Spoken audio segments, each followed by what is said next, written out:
Blog Talk Radio.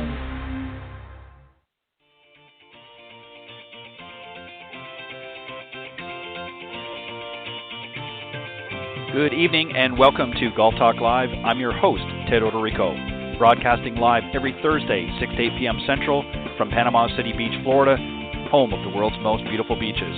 I want to take this opportunity to thank everyone for joining me on my weekly broadcast. Every week, I'll feature some of the best instructors, coaches, authors, and entrepreneurs in the golf business today. I begin with a great discussion on Coach's Corner, followed by an insightful interview with my special guest. So let's get started by introducing tonight's Coach's Corner panel.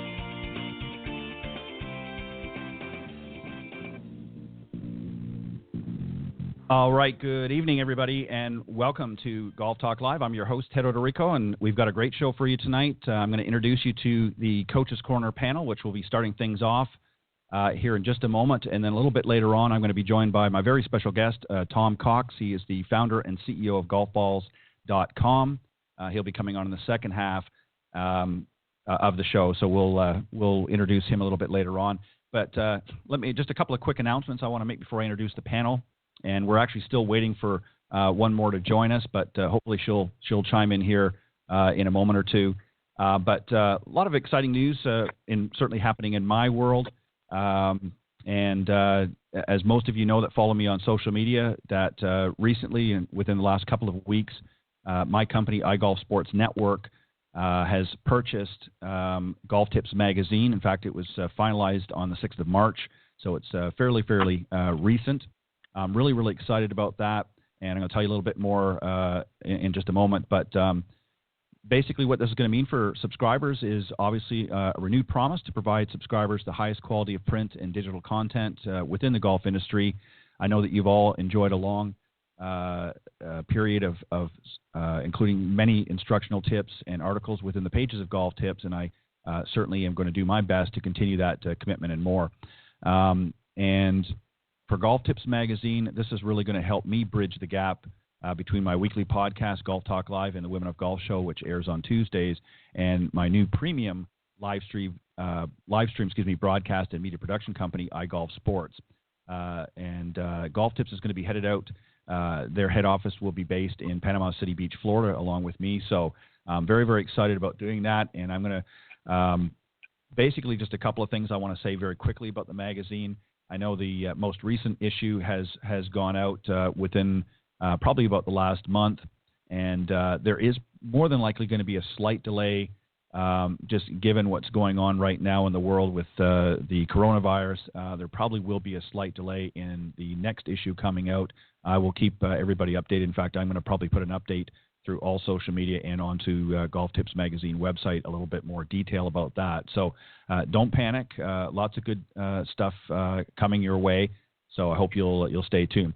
And also, I've decided, obviously, to have iGolf Sports and Golf Tips magazine not only sponsor this show, but also sponsor the Women of Golf Show on Tuesday. So I'm very excited to have both of them as sponsors. Obviously, I own the company, so it's an added bonus. But I'm really excited about that, and they're going to be helping to promote the podcast as well. All right, we're going to get ready for Coach's Corner, and I've got three of them coming on. Two of them are here right now. I'm going to introduce all of them, and hopefully the third one will be joining us here shortly. All right, first up is John Decker. He's a PGA instructor with GolfSwing.com and a motivational speaker. He's a former teaching professional at the New Albany Country Club. He was the 2015 Southern Ohio Teacher of the Year. And prior to that, he was a head instructor at the Grand Cypress Academy of Golf in Orlando, where he worked under top 100 instructors Fred Griffin and the late Phil Rogers. He also authored the book, Golf is My Life, Glorifying God Through the Game, which, of course, has an accompanying Bible study.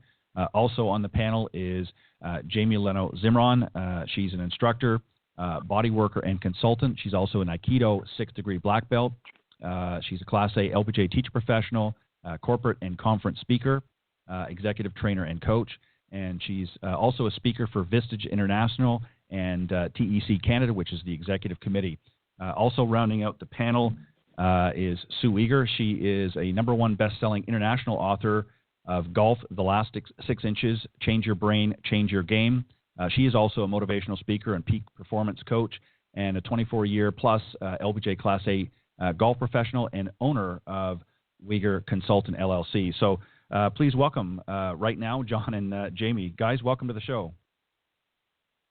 Thank you, Ted. Thank you, Ted. Very happy to be here, and congratulations on your new ventures. Really great work and exciting what's coming.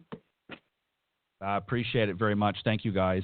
And, there's going to be a lot of a transition for me, to tackle this, if you will.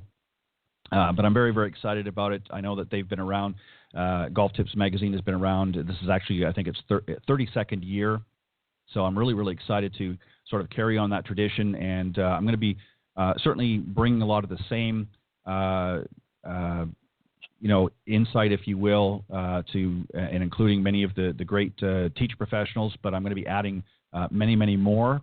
And also some others that are within the golf industry. They're going to be adding some, I think, some very insightful articles and information going in there, and a few other changes which I'm not going to announce right now. But I think people are going to be very, very excited to see what's going to be coming down the pike. So, but thank you very much, guys, as always. And I just got a message from Sue. She's just in the process of calling in, so we'll bring her on when she joins us here. All right, I'm going to start the conversation with you guys, and I think, John, what I'll do is I'll start with you.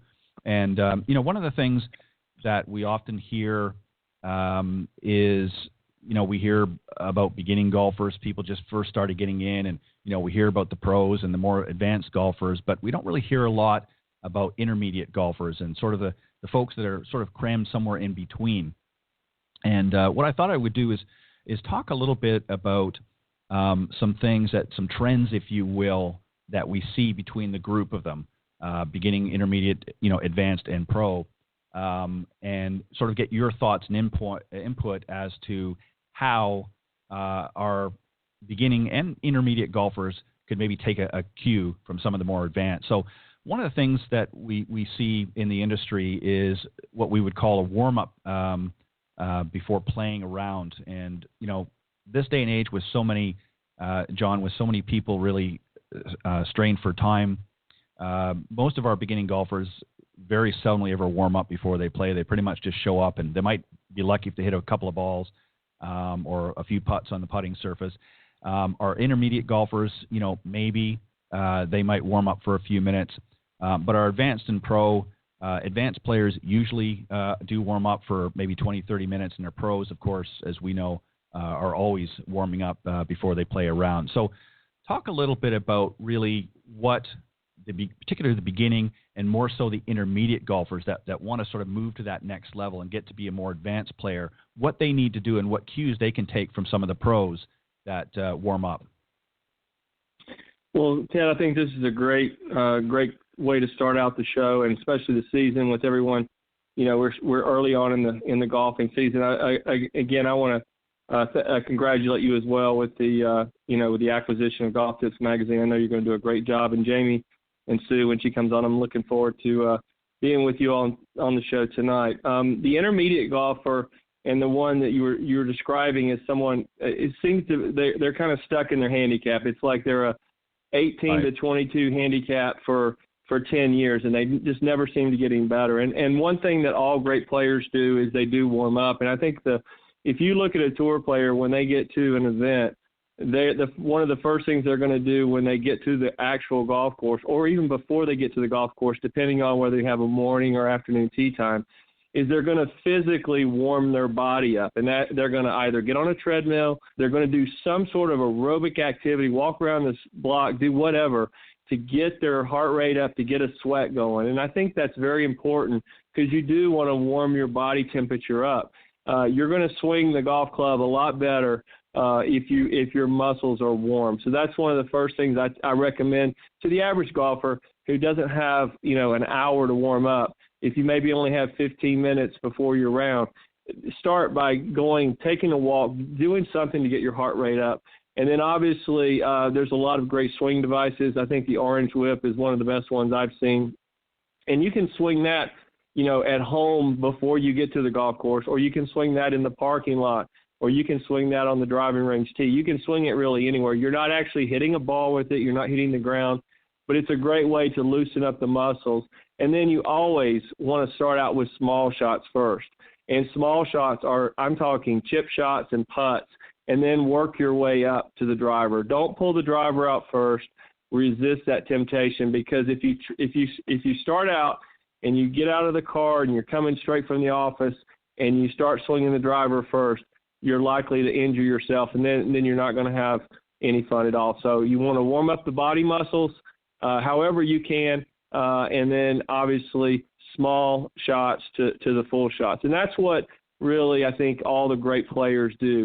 Whether you do it in 10 minutes or, a tour player is going to do all of that in probably an hour and a half to 2 hours. You want to make sure that you're doing all of those things, and you're going to play a lot better golf. Well said, John. Thanks. I couldn't agree more, and thank you for your well wishes as well. Jamie, I think what I want to do is really talk about another area that a lot of beginning and intermediate golfers really fall short of, and that is, especially this time of year when we want to get everybody out there. And obviously, we know right now with things sort of being suspended with the virus going around, this is really an opportunity to start working on not only the fundamentals, but this area particularly, and that's the pre-shot routine. This is, again, something that a lot of golfers, particularly our beginning and intermediate golfers, very rarely ever work on. And, it's just something that I think we would all agree is extremely important. So very quickly, before you start to answer that, let me just bring Sue is here now, so let me just bring her on and welcome her to the show, and then, Jamie, you can go ahead and answer. Hi, Sue. Welcome to the show.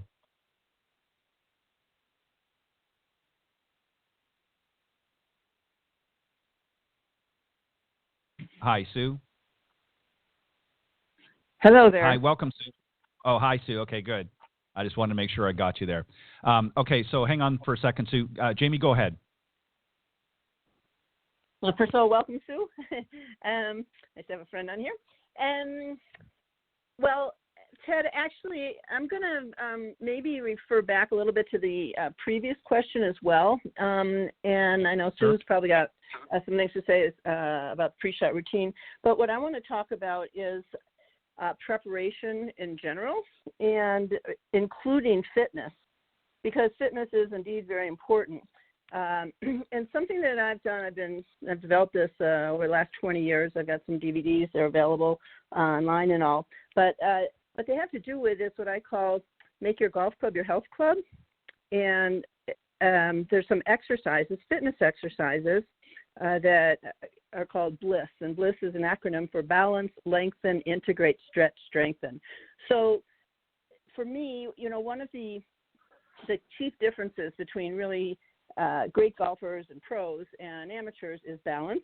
I think that it's so important to create that balance and stability, have a strong foundation, know how to use your lower body properly, have the proper strength in your legs and also in your upper body, be stretched so that you can have the extensions in your backswing through the ball, follow through. There are a lot of aspects of the swing.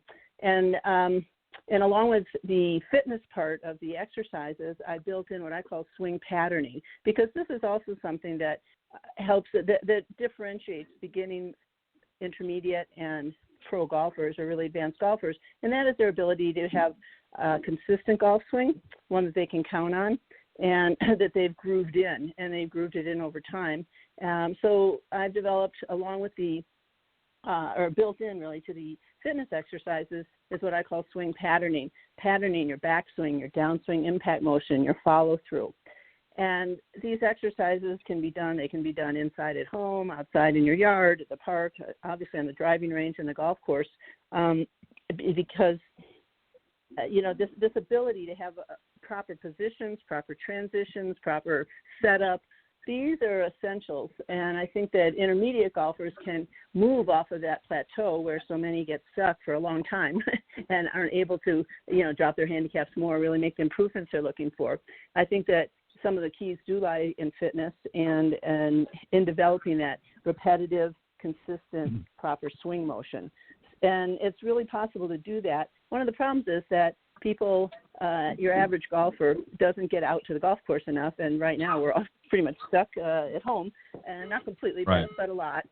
So being able to practice, to get your golf club, work on your fitness, work on your swing, work on all those movements, get that consistency. You can groove that in, and you can do it right now wherever you are. So it's actually a perfect time to kind of take that approach, I would say. So I really want to, encourage people to use this time and not say, oh, I can't do anything because I'm stuck at home or I can't get to the golf course. That's never true. And even, if it wasn't coronavirus time, it could be raining, it could be winter.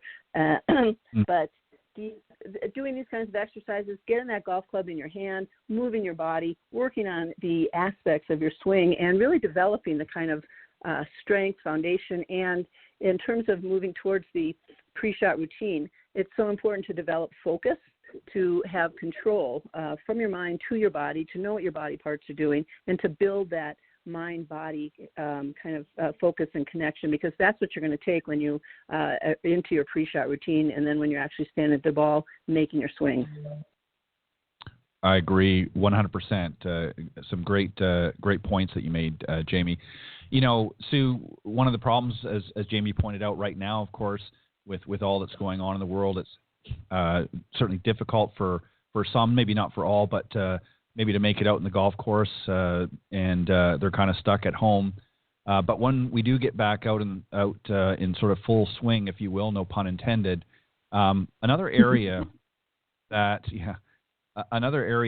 a lot of our, and just to bring you up to speed, what we're talking about here is particularly the intermediate golfer, but we're sort of touching on all golfers, beginners, intermediate, and then, of course, I sort of lump the advanced and pro into a category as well. And I want to give the listeners a little bit of perspective here so they understand really, truly the difference as far as from scoring. Your beginning golfers typically, in most cases, obviously some exceptions, typically our average scores are 100 and above.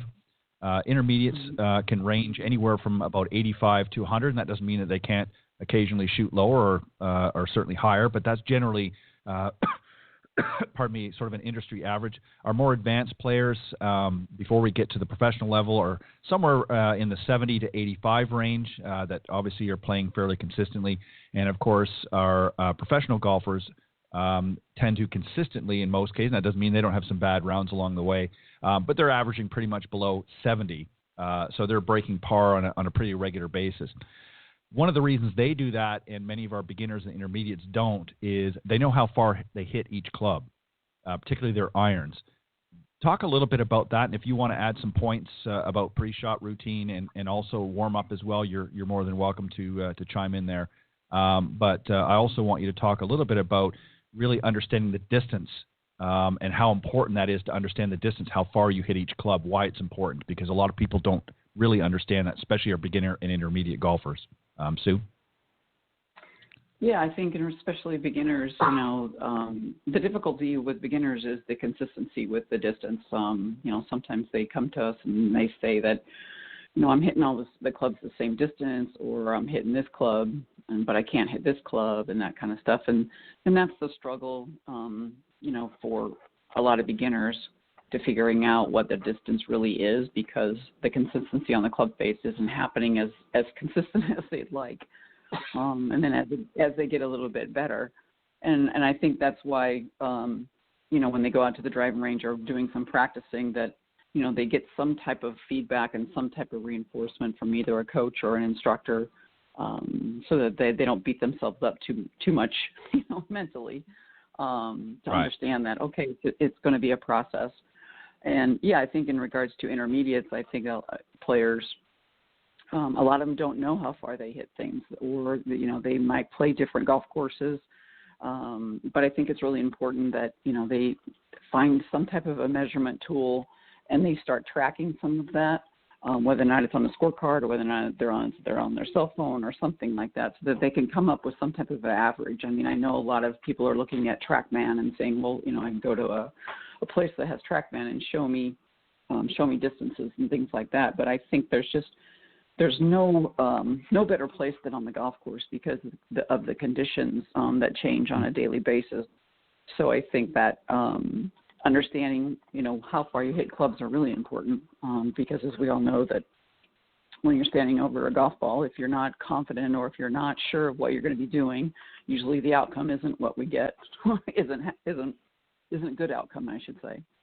In regards to, pre-shot routine, and that's part of it. It's like, we talk about when you're standing over a golf ball, who do you want to be, and in the sense of how do you want to be. If you're thinking about mechanics over the golf ball, you're probably not going to execute it very well. And so what I teach a lot of my players is, who do you want to be? Let's create that person who, instead of having a person who's trying, let's have a person that walk up there that you trust yourself, that you know that you're going to be able to, perform and execute this shot. And that takes time, and that takes a little bit of what I call a little bit of a, routine. I won't say routine, but a ritual, in the sense that what do you want to do when you go up to a shot? And everybody's different.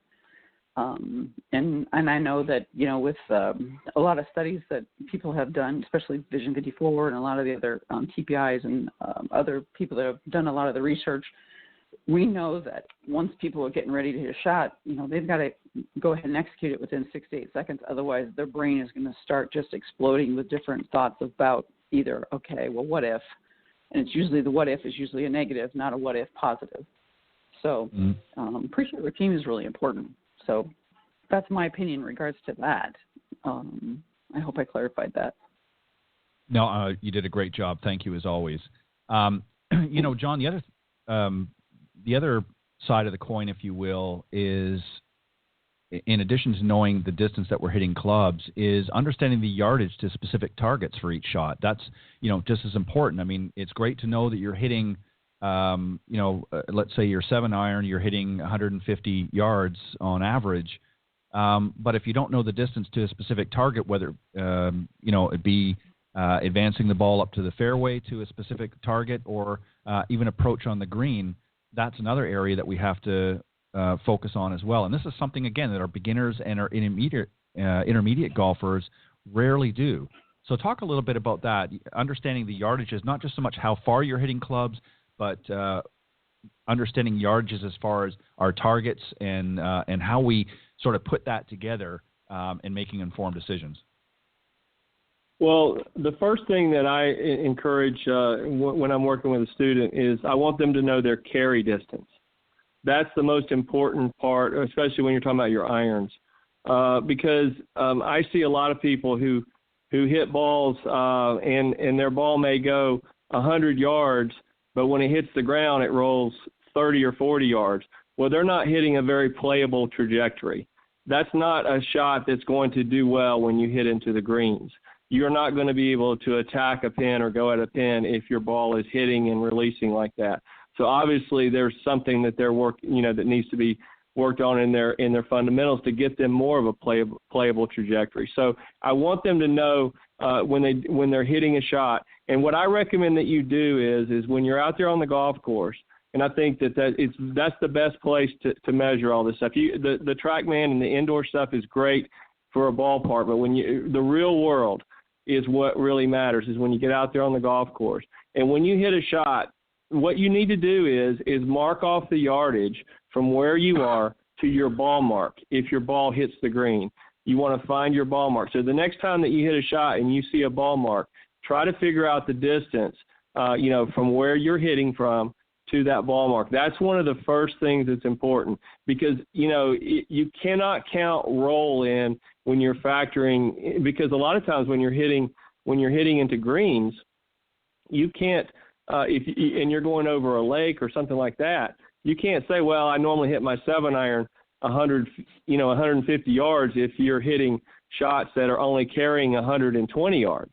That's not going to carry a 150-yard shot over the water. So it's very important that you know the carry distance, and I think the golf course is obviously the best place, to learn that. And then, from there, obviously the more you practice your irons, I mean, one of the things that when you look at good players, I remember when I was in the North Florida section, David Duvall, when he was the number one player in the world, he came to our section and spoke. And he said, there's very few pins that I actually fire at, that I'll actually hit shots at. He said, normally If the pin is on the left-hand side of the green, I'm going to be aiming to the right of the pin. If the pin's on the right-hand side of the green, I'm going to be aiming to the left of the pin. If the pin's in the back of the green, I'm going to hit a shot that's going to come up short. If the pin's on the front of the green, I'm going to hit a shot that's going to carry to the middle of the green and try to bring it back. So tour players are not judging their carry distance to the flag. They're trying to find a safe zone to land the ball. And if you can't hit a playable trajectory, then you're not going to be able to go at a lot of flags unless it just happens to be in the middle of the green. So I would encourage all of the students to get with your PGA golf professional, take a lesson, and get out on the golf course and work with your scoring irons. I'm not talking about with your 5 irons and 4 irons, but get your wedges out and go out there on the golf course and start learning your carry distance. If you know your carry distance, then that way you know when you're on the golf course and you have to go over water, you may have to take that extra club, put your ego aside, take the extra club or 2, make sure and get it over the water, and you're going to lower your scores just by playing a lot smarter golf. You don't have to revamp your golf swing. You know, knowledge is really important out on the golf course, and the best place to learn that is on the golf course. Well said. Some great points, John. Thank you. Jamie, John's very graciously just given us a good lead into my next question, and he touched a little bit about it without actually really coming out and saying it, but that's course management. Once we learn how to do a lot of the individual things, whether it's our fundamentals and pre-shot routines and getting an understanding of how far we hit and everything, now we got to kind of put it together and manage ourselves as we go around the course. So talk a little bit about that. And again, we're really wanting to focus on beginner and more importantly, even the intermediate golfers, because as was pointed out earlier, a lot of our intermediate golfers, they get, they've shaved a few strokes off. They get a general understanding of how things go, but then they sort of plateau. And more often than not, it's not necessarily their ball striking that's the problem, it's their course management. So maybe talk a little bit about that and, number one, why it's important and how they can capitalize and utilize some of the different tools in order to accomplish that. Well, just to differentiate a little bit, course management isn't really an issue for beginners, I would say, and I don't think they should sort of trouble themselves with that, because just learning the course itself and understanding the tee boxes and the greens and the distances and all these basics is really what's important there. Also, I was just thinking as I was listening to John, in terms of kind of understand, I like the idea of, what's your carry distance. That is, again, that's not so much a beginner's, but I think it's very much of an intermediate kind of concern. So, and that is part of course management. You want to start thinking about, where do I want to hit the ball? Where is, where do I want to be? If, where's the pin on the green? Where's the trouble? Where do I need to try to place my drive? At least roughly, right, middle, center. Same thing on second shot. Where do I want to land?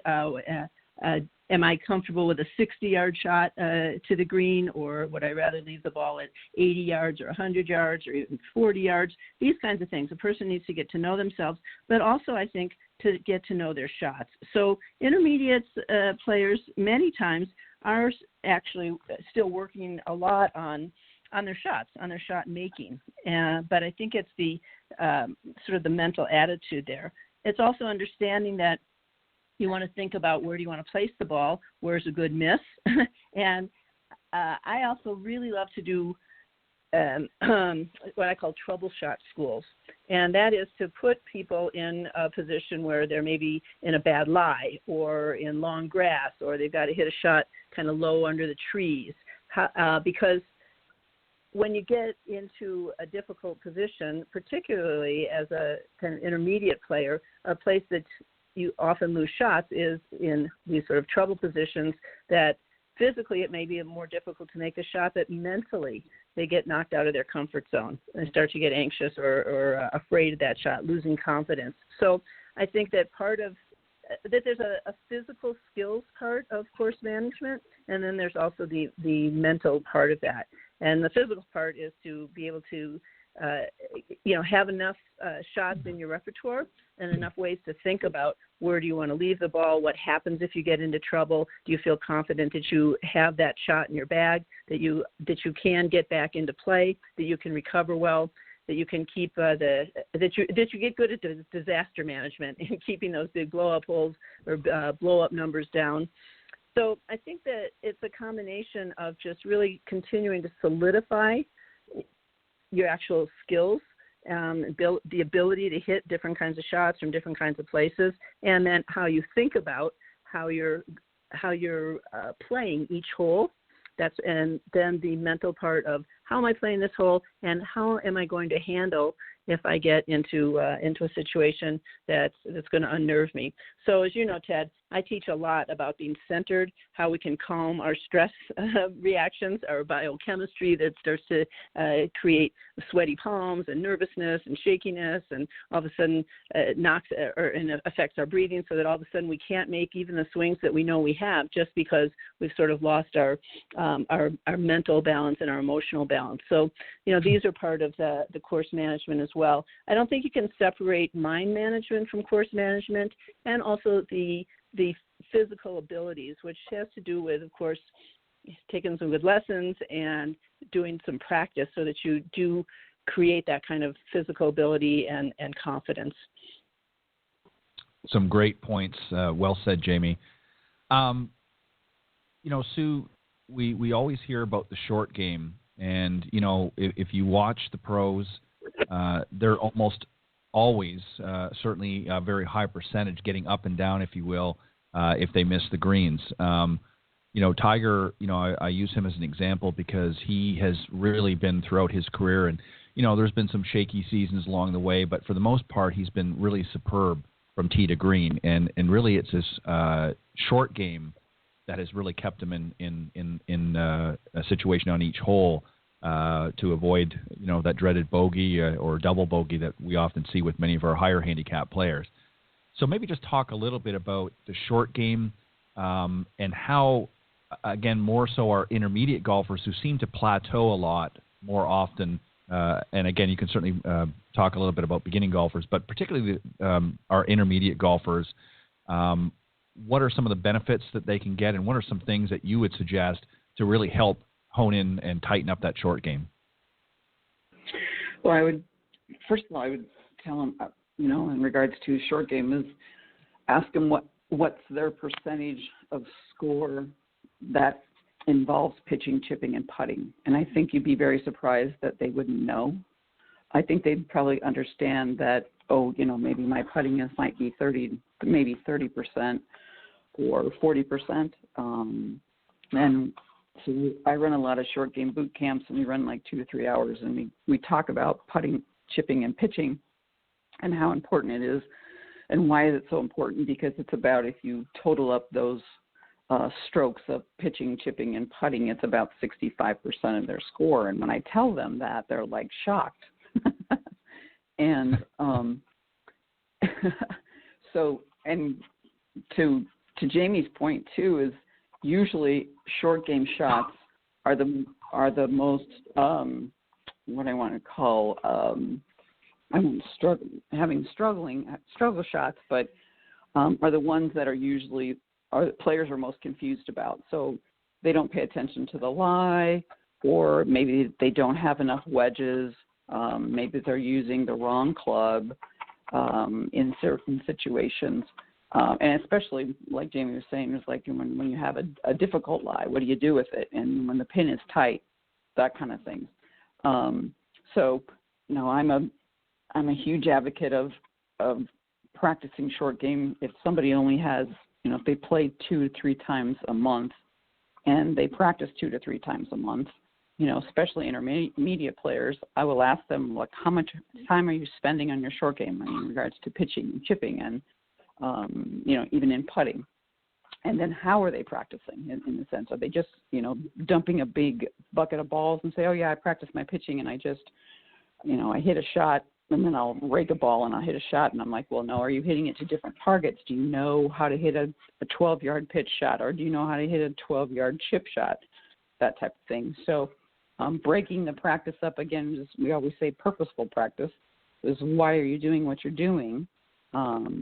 Understanding, maybe they don't, like I said before, maybe they only have a pitching wedge and a sand wedge. And well, let's talk to them about maybe we should understand why you want to have a gap wedge, or maybe depending on the situations of the golf course that you play at, maybe you have elevated greens. Well, if you have elevated greens, you need more loft in your wedges, type of things.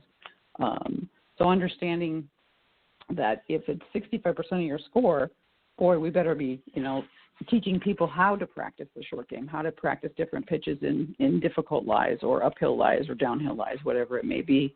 But really just be a proponent about, okay, if we don't have a lot of time, then we should be practicing. The fastest way to get better is to practice 65% of your game. So let's find out what's going on with putting. Let's find out what's going on with chipping. Let's find out what's going on with your pitching, that type of thing. And they'll tell you. They'll say, well, when I ask my players in my short game boot camps, I'll ask them, what's the difference between chipping and pitching? And I will say at least 60 to 70% of them, they don't know the difference. And that's just because it's not taught. So I just think it's a very important part of the game, and it's the fastest way to get better. You can drop 5 to 10 strokes if you can get the ball up and down a lot better, just like the professionals. Some great points. And, just to really emphasize on one that you mentioned very early on, and that's, understanding and knowing the statistics of your game.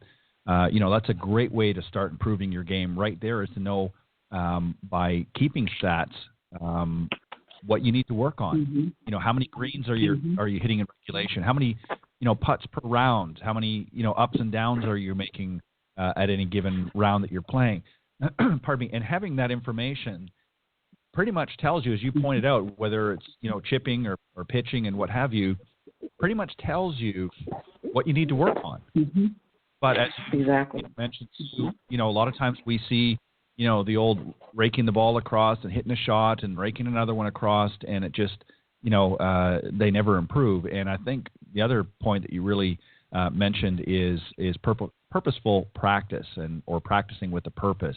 You need to get out there and have a game plan, and one of the best ways to do that is understanding how you are doing, and that's where the stats come in. John, I want to jump back to you. Yes, I'm sorry. Go ahead, Jamie.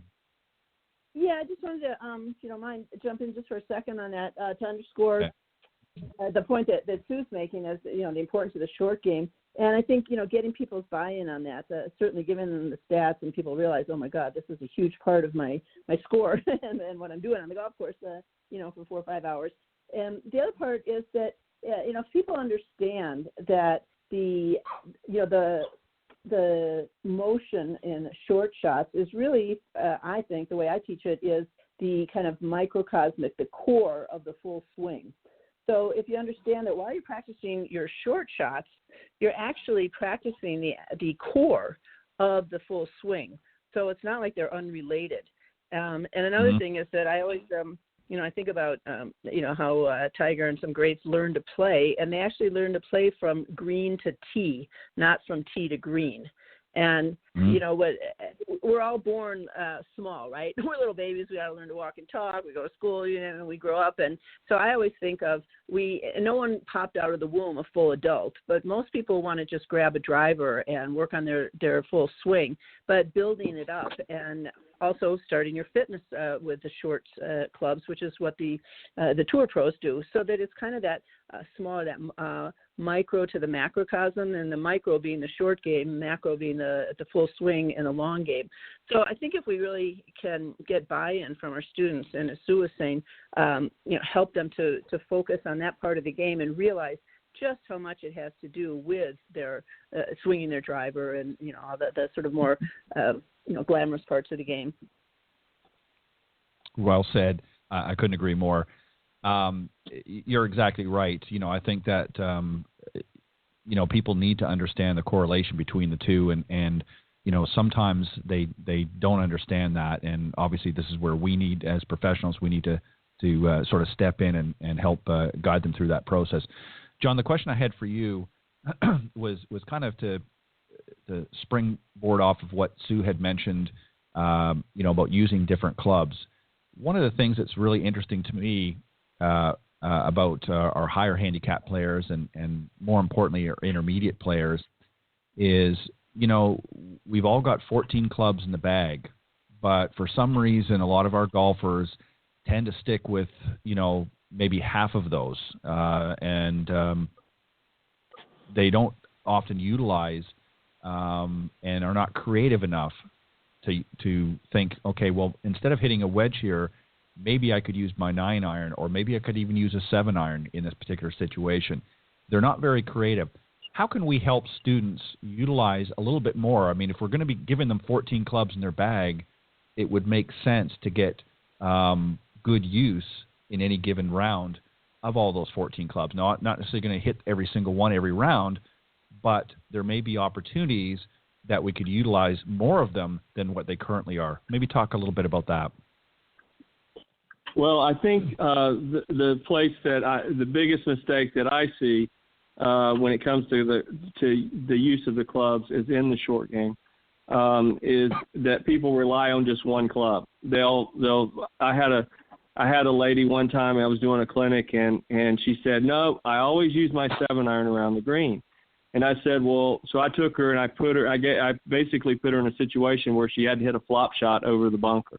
And I said, you're going to tell me that you would use your 7-iron here? And she goes, well, maybe not always. And so I told her, I said she was so in her mind, so convinced that was the only club that she could really use around the green. I know that that's a little bit maybe not that doesn't apply to all players, but if you would be surprised when you look at the intermediate golfers out there, how many of them always use their sand wedge. And they'll have a situation where their ball will only be 3 or 4 yards off the green, and they'll have 40 or 50 feet of green to work with. And so what I always do is I say, all right, I said, we're going to have a little, I'm going to do a little illustration here. I want you to hit your shot. And when they hit their shot, I mark where their ball lands. And now if you're going to use the sand wedge and you have all that green to work with, your ball is going to have to carry almost all the way to the hole. And so then I go up and I'll pull out maybe a 7-iron or 8-iron, depending on the situation, and I'll hit a shot and I'll show them where my ball lands. Now my ball is going to land maybe 2-3 yards on the green. And so I always use the analogy of basketball. I said, if we're playing basketball and my team gets to shoot layups and your team gets to shoot 3-pointers, who's going to win the game? And he said, well, your team's going to win. And I said, that's because my team is shooting closer to the target. And in golf, you always want to bring the target to you. It's much easier when the target is when I only have to hit the ball a few yards and let the ball do the work. And this is really what I learned from Phil Rogers. Phil Rogers used to call it walking the dog. He'd say, you hit that ball on the green and you just let it walk to the hole. You don't need to carry the ball to the hole. And if students will learn to use their 7-iron, when I teach chipping, in fact, I just did a post today on chipping, and I put it's on my Facebook page. And basically, when you're chipping, you're using a lofted club with a putting motion. And that's the simplest way, using your 6-iron, 7, 8, 9 pitching wedge. It's much easier to learn one motion. So I can teach in 5 or 10 minutes. I can teach a student, a middle handicap golfer. I can teach them the motion, and then I just have to teach them. Okay, on the longer shots, you're going to use the 6 and 7 irons and the 8 irons. On the shorter shots, you're going to use the 9-iron and the pitching wedge. And once they understand the motion and just an understanding of their club selection, they're going to improve immediately. And if you think about it, you change your club on the golf course all the time in the fairway. But around the greens, people don't want to change their clubs. And so they think that there's going to be they're going to make a mistake or it's going to be too difficult. But it's actually one motion with a lot of different basically shots that you can hit. And that makes you more creative because now you have more shots in your arsenal. And so because if you're only working on one shot, there's no way that one shot is going to fit into every situation you get on the golf course. So I'm always encouraging people to use different clubs. I want them to pick the club that's the right club that for the situation, because again, the 7-iron is not always going to work around the green. nor is the lob wedge always going to work around the green. Every situation is different. You have to understand that. But understanding the shot that you're trying to hit and then having a plan for it gives you a much better chance of executing it. Well said, John. It reminds me of a very interesting video that was done years ago. In fact, it was probably out on VHS, which, we don't see very seldomly anymore, but it was by Tom Kite, who was a really, in my opinion, a very stellar short game player. And he was really one of the early ones on tour. I won't necessarily say that he was the first, but he was one of the early players that started using 4 wedges, started carrying 4 wedges in his bag. And I remember in the video he talked about how each club he actually was able to use for different shots. And what he did is he could change the distance with each club with very, very minor changes. And more often than not, it was he would grip down a little bit lower on the grip and still swing basically the same and get different distances. So he was able to alter the distances without really making a lot of changes. And so really, even though we have 14 clubs in the bag, you really have more than that many shots that potentially you can hit. Just because your 7-iron, as we said earlier, may average 150 yards if you're hitting it normal, but choking down, you might be able to hit 130 yards, or a little bit further, you might get 120 yards without really making a lot of changes to your swing or your setup. So there's really an arsenal of shots within everybody's golf bag, and a lot of clubs to do it with. It's just a matter of, as we've talked about before, is you've got to get out there and practice, and you've got to work on these things, and don't be afraid to experiment. And the best way to do that is, as we all know, is go and take some lessons and talk to your pro and say, look, I really want to understand how to use the clubs in my bag. Don't just say, well, I want to hit my driver straighter, or I want to putt a little bit better. Those are important things as well. But understanding how to actually use the equipment in that golf bag and get the most out of it is going to tremendously shave a lot of strokes off of your game. And I think this is where many of our amateurs go wrong, is they focus on the wrong things.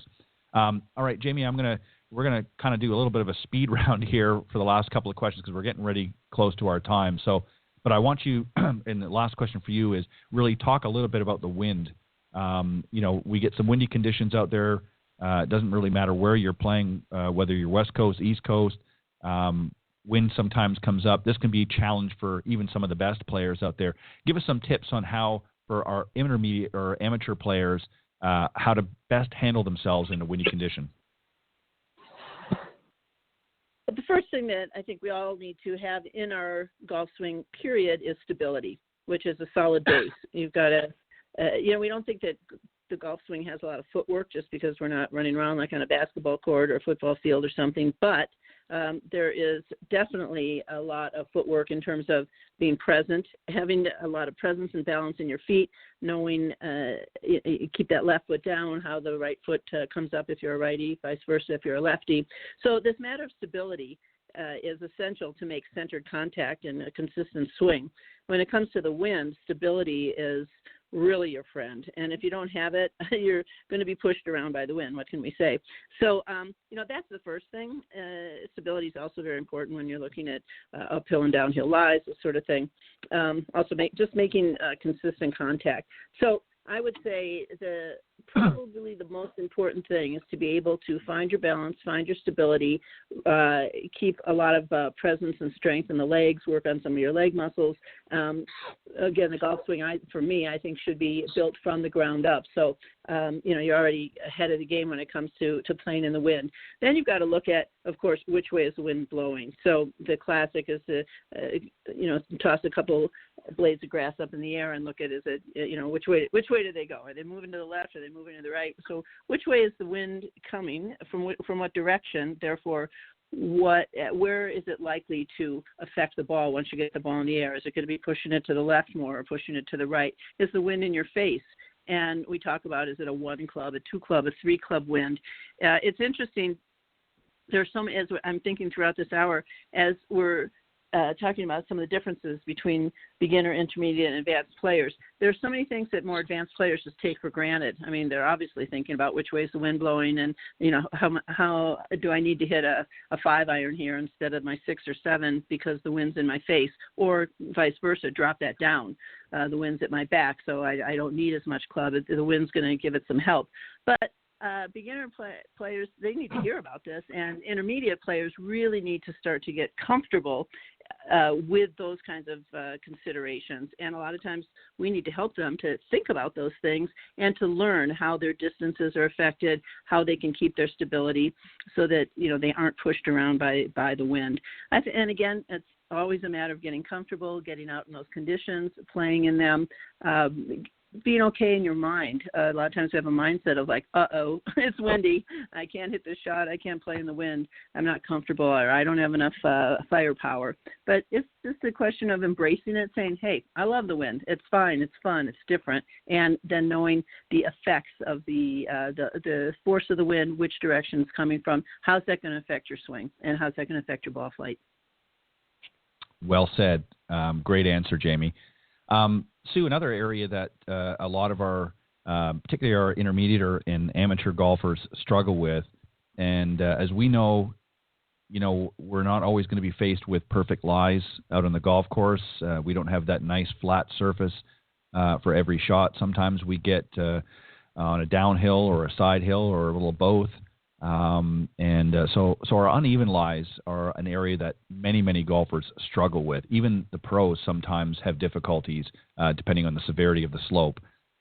Let's talk a little bit about that in our remaining few minutes before we wrap up this segment. Really how to best handle situations where we're faced with an uneven lie. Well, to Jamie's point in regards to you have to have stability on uneven lie. That is one of the things, and I think the other thing is you need to educate your golfers about what direction the golf ball is going to go based on the loft of the club that you have in your hand. So a lot of the times people don't understand the physics of uneven lies when they put a low lofted club on a downhill lie or a low lofted club on a side hill lie, because the lie of the club definitely changes when the ball's above your feet or when the ball's below your feet, or if you're going on an uphill slope or a downhill slope. And I think just educating them as regards to the physics of how the loft and lie changes on each of those 4 different lies would be, a great thing to do is just go find a mound out on the driving range that has an uphill, downhill, side hill, ball below your feet lie, and walk through those situations, because you could have a great lie on an uphill lie, meaning the ball's sitting up, or you can have a lie that's sitting down on an uphill lie. That's 2 different types of shots. The same thing when the ball is below your feet. Is it a good lie, or is it a not so good lie, or a bad lie? But I think educating the golfer to understand what the clubs will do, because as you change loft, the direction changes based on the shot. So I have a 2-headed club that I use with 8 Henry Griffiths, and we stick a shaft in it. We show them when we put that club down on the ground, we have a wedge on the top and we have a 2-iron on the bottom, and they're welded together, and you put a shaft in it and you can visually see. And so we walk over to an uneven lie, for example, on an uphill lie, and you can definitely see when you take that wedge going up that uphill lie, that wedge is going to go so far left. They're like, wow, I never really realized that. But when you have a lower lofted club, it's going to go less to the left. Speaking for a right-handed player, as of course, and it would be the opposite for a left-handed player. But understanding the physics of that, I think you have to teach the players the physics of the golf club in regards to how the loft and lie changes based on those 4 different, lie angles or uneven lies of the uphill, the downhill, the ball above your feet, and the ball below your feet. So it's really important, because how many times do you have when you play golf that you're on a flat lie? Usually if you miss a fairway, you're not going to be on a flat lie. Something's going to be, off. Either the ball's going to be sitting down, a little bit in the rough, or it might be a little bit on an uneven lie. It might be just right in front of the bunker, a little bit on the uphill slope. So it's important to educate our golfers what happens to the golf ball when you're on an uneven lie. Well said. And the other thing to that is, even in the middle of a fairway, a lot of people, when they're thinking of uneven lies, they're thinking of severe uneven lies. And they think, well, this is not so bad. I'm out in the middle of the fairway, and yeah, the ball's a little bit below my feet, but it's really not going to affect it that much. And you'd be surprised that even just a few degrees, how much it can affect the ball. So making those setup changes and adjustments and even club selection become more critical in those situations than actually they do in a perfect even lie when you're out there on the golf course. So, it's really, really important. And what I often try to do, and certainly it's not always available everywhere, but many of the practice facilities or driving ranges, if you're not out on the golf course yet, you want to practice these, a lot of them on the end, either side of the range, more often than not, might have some slightly hilly areas. And as long as you're not, doing anything that you shouldn't be doing or interfering with anybody else's game, I like to sometimes drop a few balls because it gives me those uneven lies, and I'll hit them out, on the range. It gives me practice there. So try to practice them whenever you can, and again, experiment with the different clubs in your bag to find out which one is giving you best. And the other thing, too, I think to need to remember in situations like that, especially for some of our golfers that aren't as experienced or advanced, sometimes you might have to take a lesser club. As an example, again, if you've got, 140 or 150 yards and, you're not sure you're going to be able to get there, sometimes it's better, even if you have to lay up a little bit, just to make sure you hit a good shot.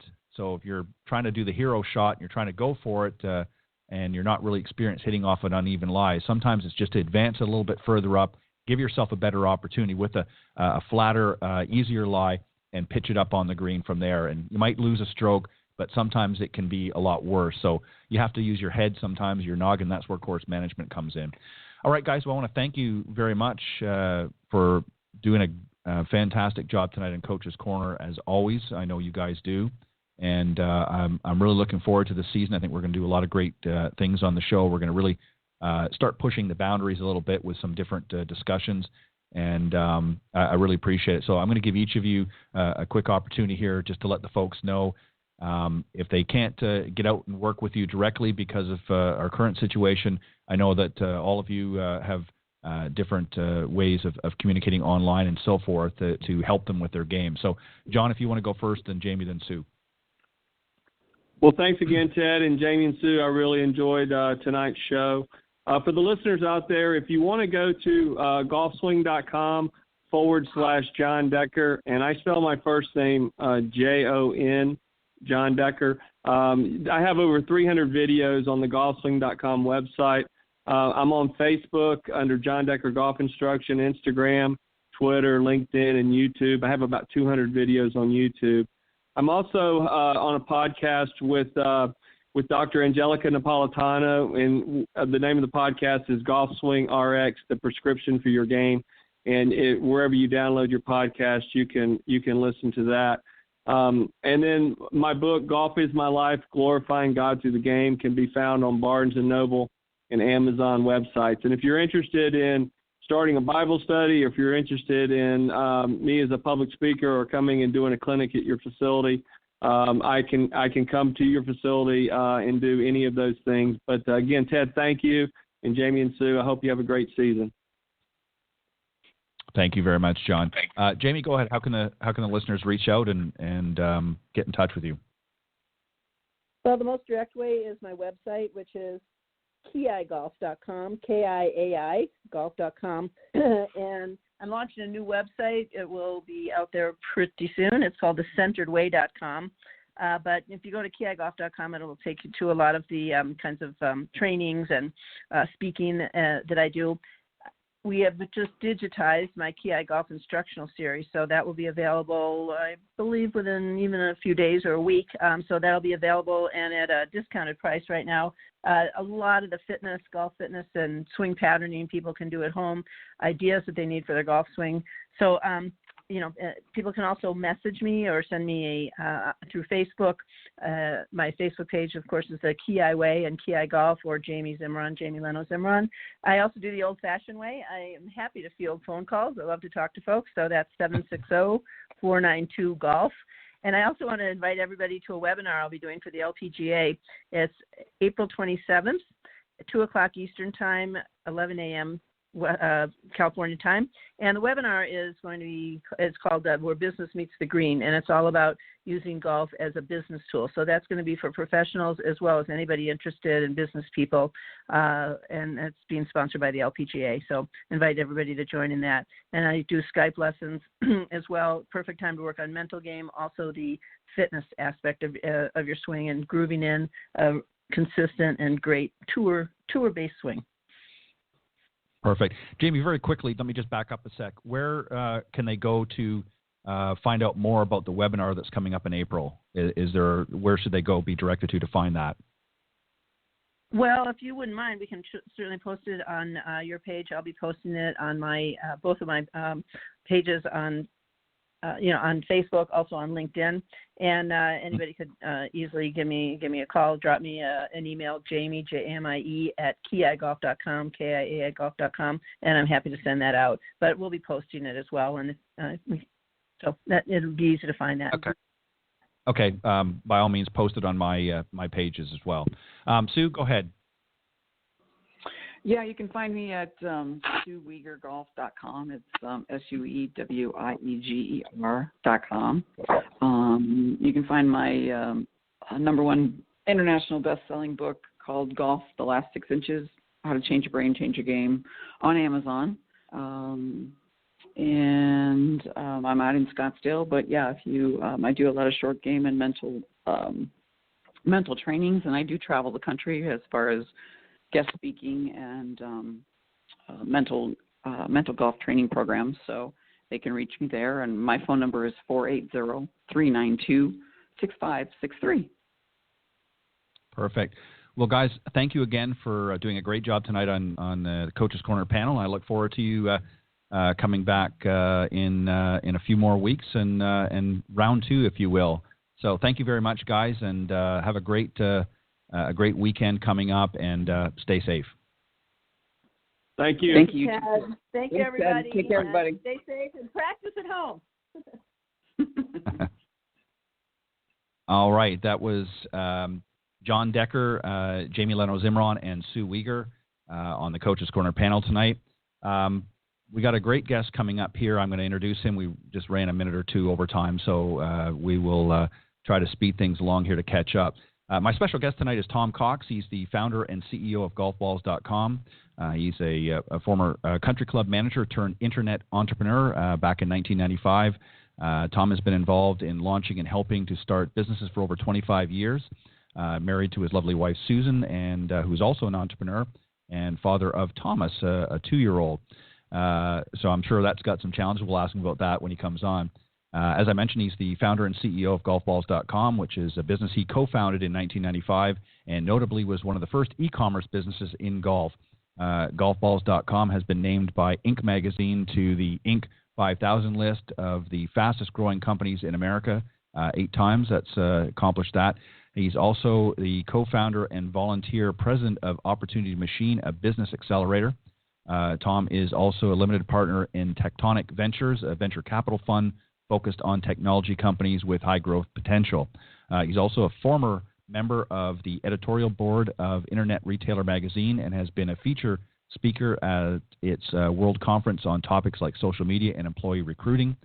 He's also the past chairman of Lafayette Economic Development Authority, past chairman of Louisiana Workforce Commission, and also the past vice chairman of the Louisiana Immersive Technology Enterprise Center, and the past vice president of the Lafayette Chamber of Commerce, and also a past member of the Louisiana Innovation Council. So please welcome my very special guest this evening, Tom Cox. Good evening, Tom. How are you? Wow. Wow, it's great to be on your show, Ted. Thank you so much for having me on. What an introduction. Yeah.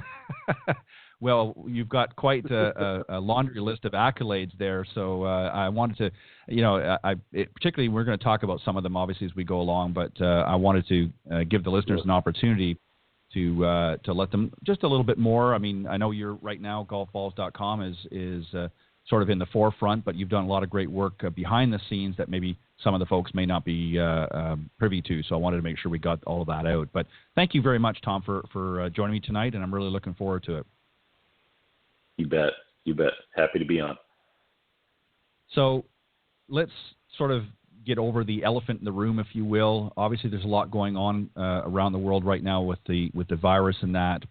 And so a lot of our golfers are, some of them are still getting out in the golf course. Some of them are a little bit unsure of what to do and that. You've obviously been somebody that follows a lot of the trends and a lot of things that happen in golf. What can the industry as a whole, including yourself, do to sort of overcome this sort of temporary setback? Yeah, so I think first that there's people on both sides of this, but Right. if you were to sit back and I want to say maybe 20% of golf courses aren't open for play, 80% are open for play, and most of those that are open for play have modified.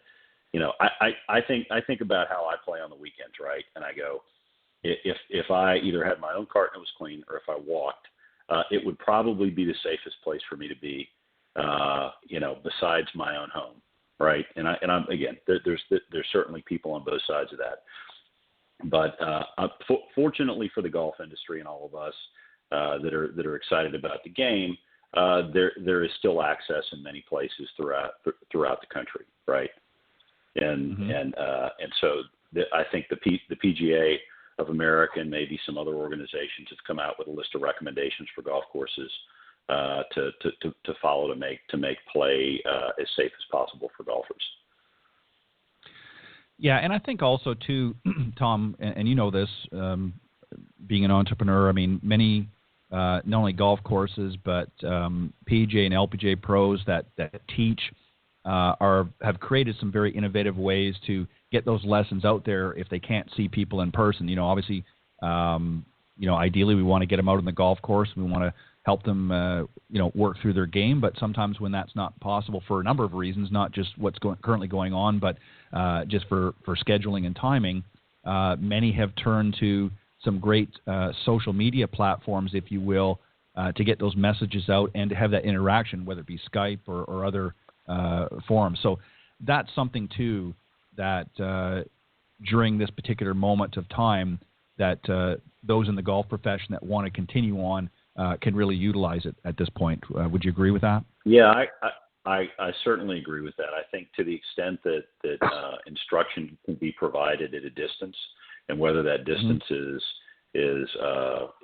kind of in iShot or whether that distance is remote via Skype or another tool, I think it helps us all to get through the situation for sure.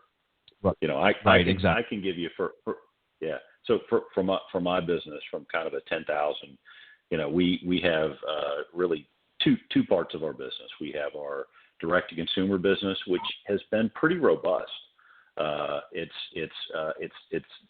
lessened a little bit in the last week or so, but it's been pretty robust. And our corporate business, kind of people buying logos for tournaments and trade shows and that kind of stuff. That's the part of our business that's been most impacted by the current climate.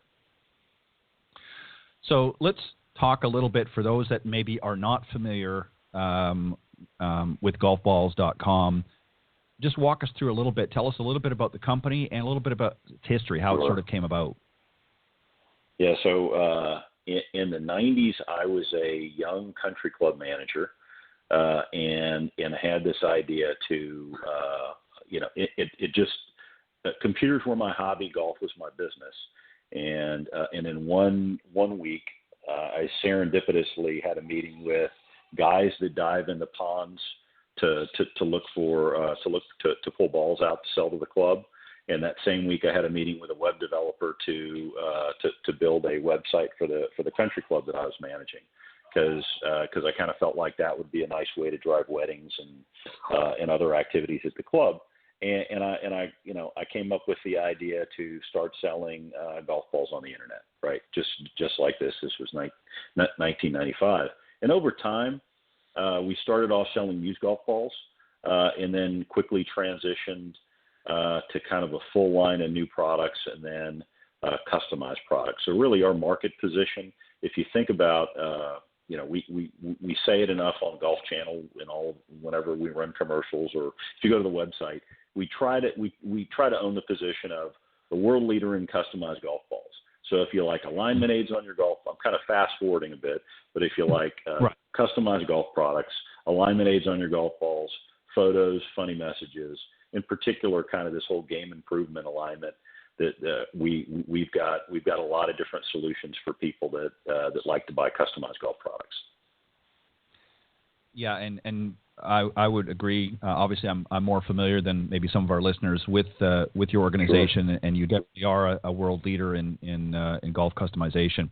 And it's interesting, you mentioned a few of them, and I want to talk about that before we get into some of the current promotions that you're offering.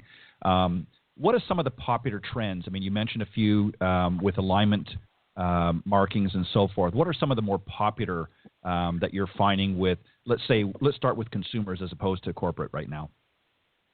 Yeah, so about 5 years ago, we started noticing PGA Tour players, and maybe it was only about 10% of them, would use a Sharpie and write a line, kind of put that line halfway around the ball, and we just started noticing more and more over maybe 4 and 5 years ago, and it kind of grew to about half of the golfers on tour. If you're watching tournament golf on the weekend, you see, I don't know, somewhere around half of the guys with they take the Sharpie and they draw it halfway around the ball. And I kept taking pictures of that. This is actually how we created the product line. I would pause my TiVo and snap pictures of it, and then send it to our research and development folks and say, hey, can we make this? Can we do this? And then after we had to invent some equipment to do it, because it turns out it's not real easy to print a line perfectly straight halfway around the golf ball.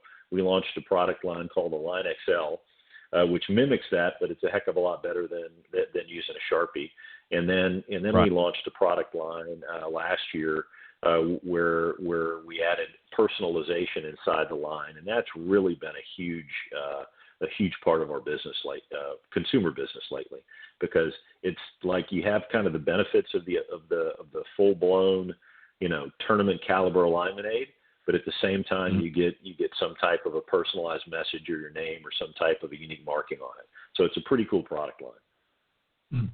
And I also noticed too that you obviously do a lot of team and obviously and supporting the military in that by offering to have those put on for some of our veterans out there that are golfing and maybe want to have their particular branch that maybe they served in on there.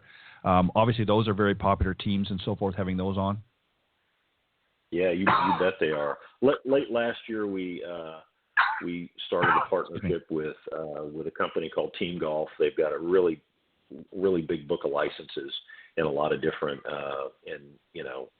NFL, kind of NCAA and military, and kind of whatever you can imagine. They've got a really big book of license. So we have partnered with them to be able to kind of extend the full collection of teams across just about every type of golf ball you would like to play. So 2 years ago you couldn't get. You may not have been able to get the particular type of ball that you like to use every weekend to play with a particular team logo on it. And so we've been able to enable a very broad selection of military, NCAA, NFL, MLB, and even NHL logos on a full line of golf products.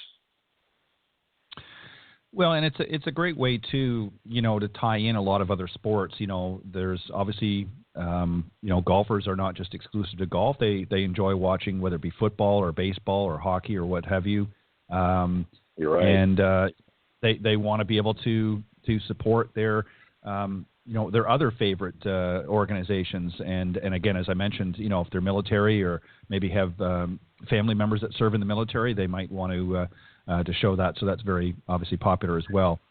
One of the things I always wanted to ask. Sorry, go ahead. Please go ahead. Yeah, sure. I was going to say, Ted, nobody has to play golf. People play golf because it's fun, right? Like that's the only reason you go outside and play golf is to have fun. And if you can kind of make it a little bit more fun, that's the whole point of being out there. And so if you can kind of put a favorite logo or a favorite message or a favorite team on your ball, it just makes it a little bit more enjoyable for you while you're out there playing golf. Right, exactly. Well, and like you said, it's a lot of fun. Golf is a fun sport. It's obviously got its challenges, as we know. Those of us that have been out any time, sure. And those of us that are in the teaching side of things, we know how challenging it can be. But it just takes that one well-struck shot to bring you back, even in moments of you want to throw your clubs in the first pond you find after a bad round, but you remember that great shot you hit on hole number 3 or hole number 4 or what have you, and it brings you back next weekend. So let me ask you, with respect to golf balls, because obviously there are literally hundreds of different options out there, and some certainly have their favorite golf ball that they like to use, and that helps in the process. But you really have a wide range. You have obviously some of your more premium golf balls that people can use, and obviously some less expensive as well. So what are you seeing as far as, again, we're going to stick with consumers here for the most part. Sure. What are you seeing a trend? Are people still sticking with some of the more premium brands, even though they're a little bit more costly than some of the lesser brands, or are you seeing a shift in how things are being approached? I think right now people are definitely buying promotional opportunities, and I'll give you an example. It's good timing today. We launched Titleist launched a buy 3 get 1 free on the Pro V1 and AVX, Pro V1 XF, that whole line, with free personalization. Which is a pretty cool offer, right? Like you don't get to buy Pro V1s at a discount very often, and this is a great opportunity for that. And so that is typically one of our more successful promotions of the year. We've got some others that are tailor-made. TP5, TP5X has a buy 3 get 1 free going right now as well, and so does in fact. Tomorrow, if you like Tiger's golf ball, we're launching a Bridgestone buy 3 get 1 free with free personalization on the B series. So, when times are like this, people, one is that they gravitate to strong brands, right? And two, sure. they look for value, right? And so when you kind of add those together along with a promotion, it's certainly compelling offer and a compelling value for golfers when these types of promotions run, and they don't run very long. Like I think the Titleist one may run for a month or so. Typically, that's right. About how long they run. So I also noticed too, because I've obviously been on your website many times. In addition to golf balls, you have other items as well, obviously golf related, that people can personalize as well. Talk a little bit about some of the other things that people can do. Sure. So our core business is customized balls or just golf balls, but we carry a complete selection. If you walked into any golf shop anywhere, you could find we carry top brands of clubs, shoes, gloves, bags, pretty much anything that you'd find in a pro shop. We kind of lead out with balls and customized balls, but we do have a very broad selection of the other products. In terms of customization, if you order a custom customized dozen golf balls from us. Before you check out, we'll show you what that same customization looks like on a ball marker or a divot tool. We'll give you a chance to buy customized tees or even personalize your hat, right? And so if you think about golf and customization, we're pretty much a complete stop for people that like to add customization to their golf products. Perfect. Let's shift states a little bit and go to the corporate side of things. Obviously, there are a lot of opportunities for branding and so on and so forth.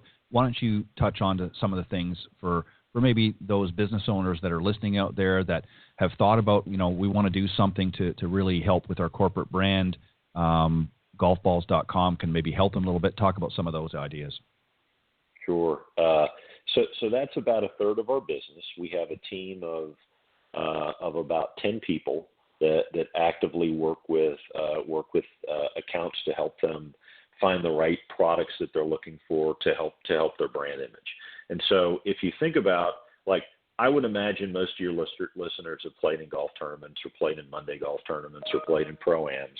And so if you think about the ditty bag that you get at that Pro-Am, all of the products that are in that Pro-Am ditty bag, we can sell, and we do sell every day. It starts with balls, but it kind of moves to shirts. We have a full line of top branded golf shirts, golf hats.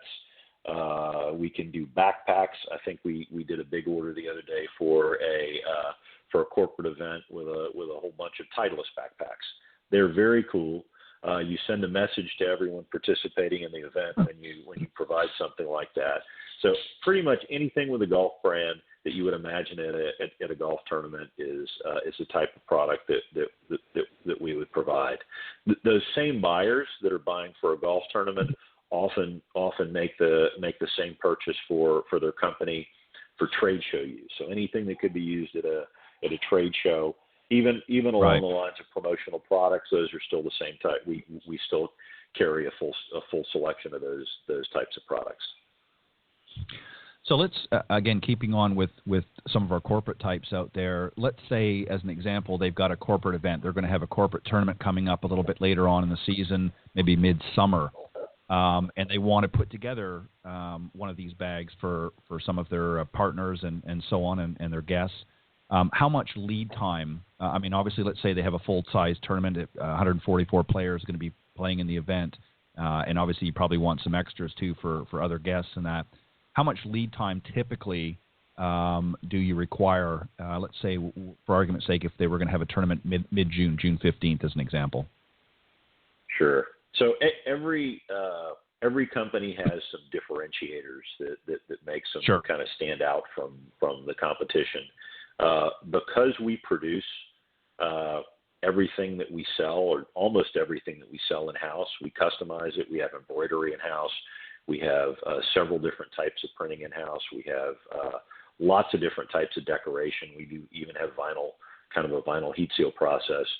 We can literally take an order, assuming that we all agree on the artwork and how it's going to work, on how it's going to look on the product, and we can get it out within a day or two and get it to the customer. I mean, we specialize in last-minute orders because we have the ability to produce it all in-house. So while we prefer to have a longer lead time, I'll just give you an example. We sell a lot of products on Amazon Seller Fulfilled Prime. A lot of the products we sell are customized. In order to do that, we have to literally take an order at noon, customize it, and ship it out the same day at scale. Because if you're selling on Amazon, you're selling a lot of products every day. So we really specialize in getting it right every time and getting it right as fast as the customer needs it. Kind of, I would say, customization at the speed of Amazon. Wow, that's incredible. And that's good to know for a lot of our corporate listeners out there that maybe are thinking about an event and they're trying to put everything together, and it can be a little bit daunting sometimes when you're trying to put a big event together and you've got all of these things to think about. It's nice to know that you have somewhere that you can go and say, okay, we want to have these particular items. Obviously we want some golf balls for our guests, and we want to be able to have them customized with our logo, so they're going to be playing that, and maybe some other accessories as well. And it's nice to know that they don't necessarily need it in a day, but it's nice to know that they can get a very quick turnaround and have it ready for when their event comes up. And sometimes, like you said, in some cases, maybe last minute. So. Yep. We've got people that do this every day, and so you're gonna talk to a person that's in the business of doing this.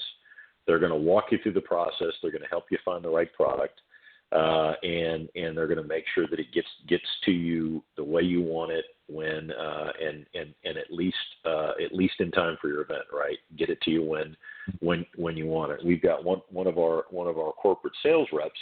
Some of them are golfers, some of them aren't golfers, but they're all familiar with the space.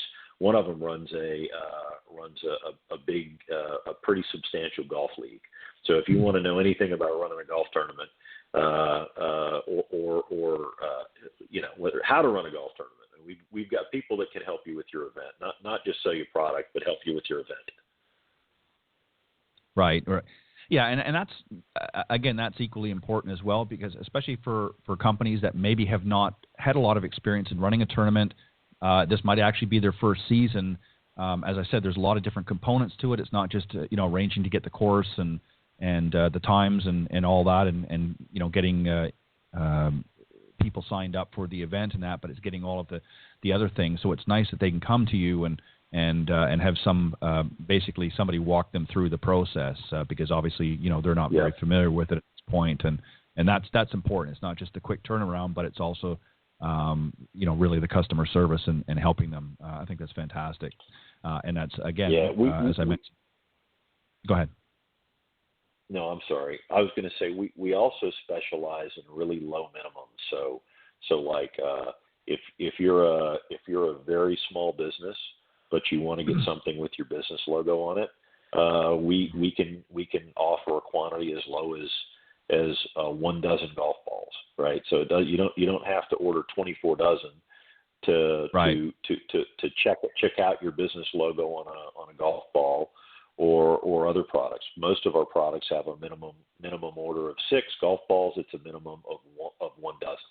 So I think kind of on the list of things that make us unique, we're pretty fast at doing what we do, and we like very low minimums because it reduces kind of if you're a first time buyer of a product with your logo on it, you want to check it out before you buy a whole bunch of them, right? Or if you're a small business owner, you don't want to spend. Right.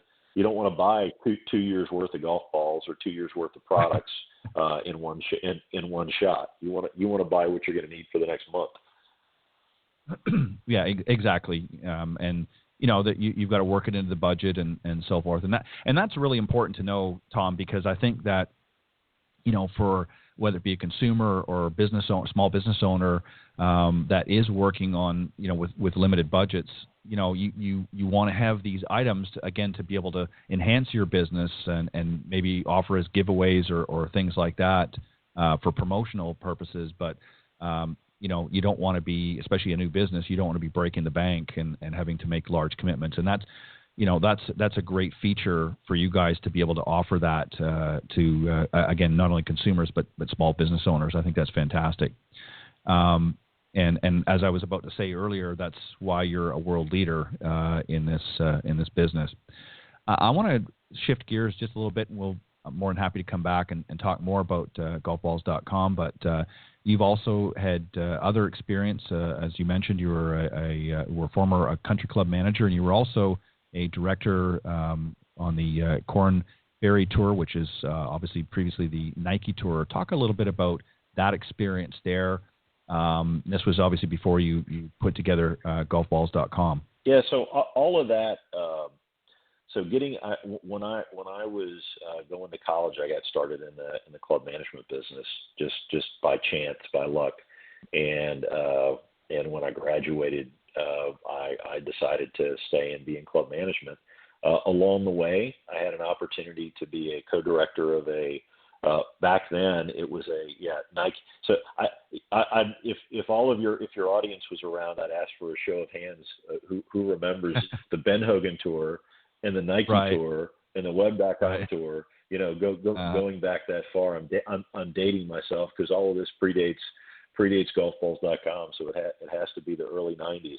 But all of that was just an incredible experience, right? So you get to know, you truly get to understand the golf business from the ground up when you're working at a country club and you're managing a country club, and then you get to understand, you know, what it is what it takes to run a golf tournament, whether it's a large PGA Tour event, which at the time our event was one of the larger Web.com tour or Nike Tour events. It wasn't one of the big tour events, or you're running a charity fundraiser. Kind of, there's a lot of the same practices and best practices that apply to all of that.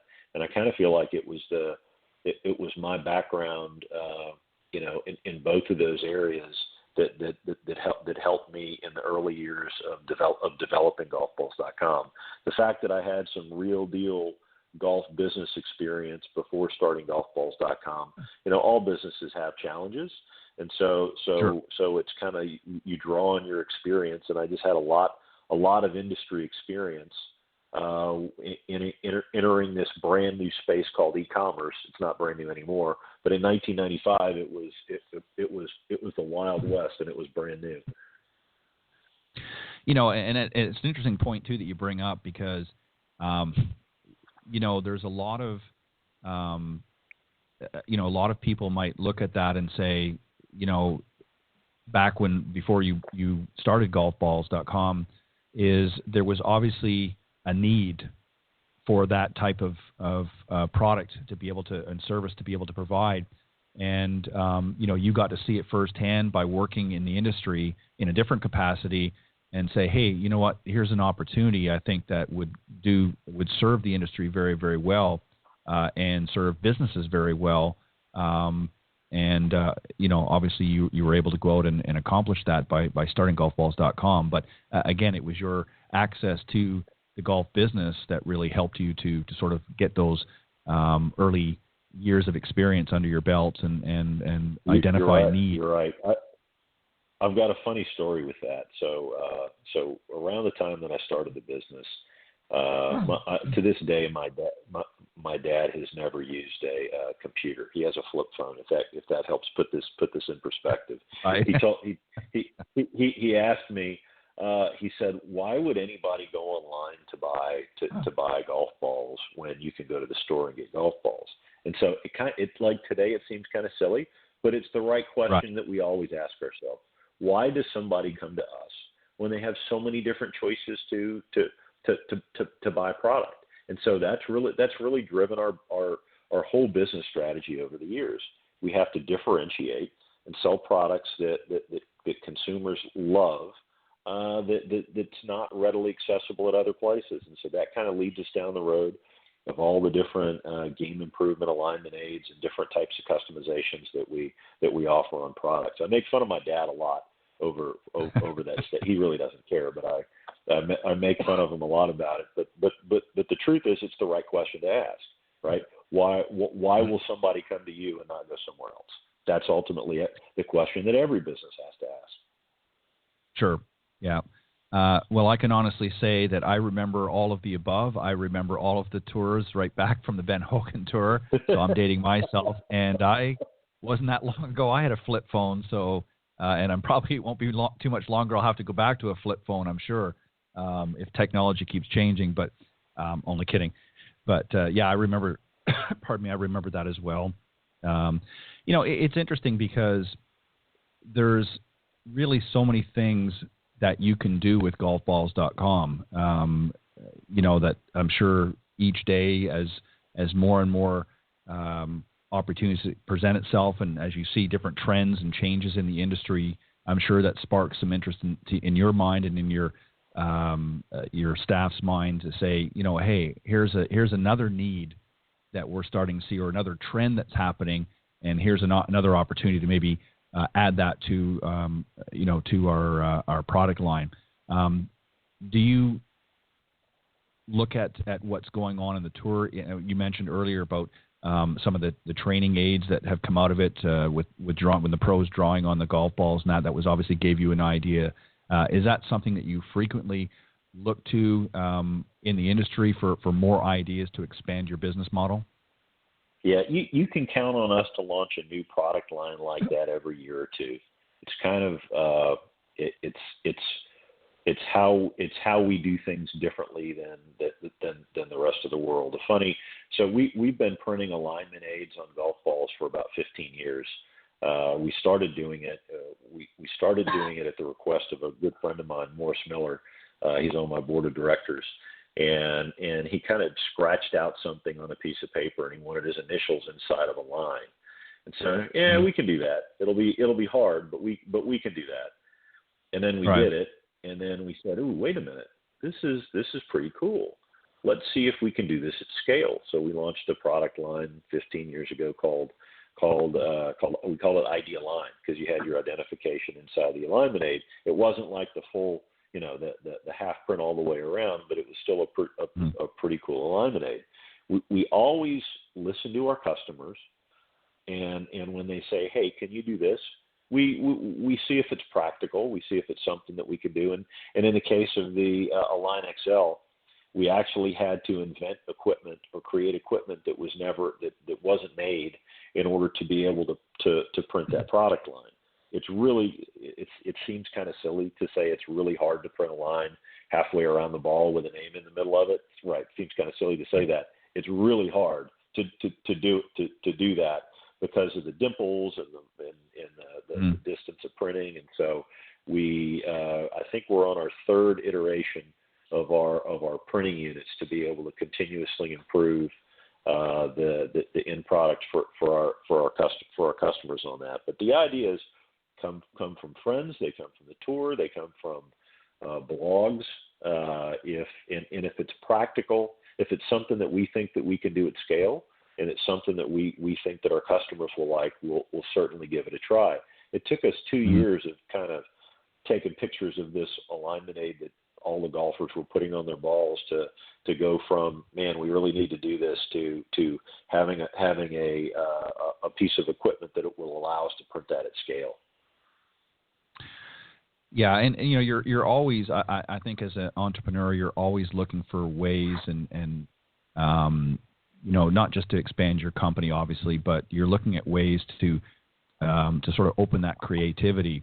And you mentioned something that was kind of interesting. Obviously, you like to have interaction through your blogs and other ways with some of the people that are doing business with you, whether it be consumers or business types. So obviously that's important feedback as well. Would you agree with that? Do you think that that's something that's really helped sort of shape some of the direction that you guys have gone into, some of the feedback you've gotten? I think that certainly does for a lot of our team. I actually look at a lot of orders that come through the business, and again, like today, we'll have over 1,000 orders.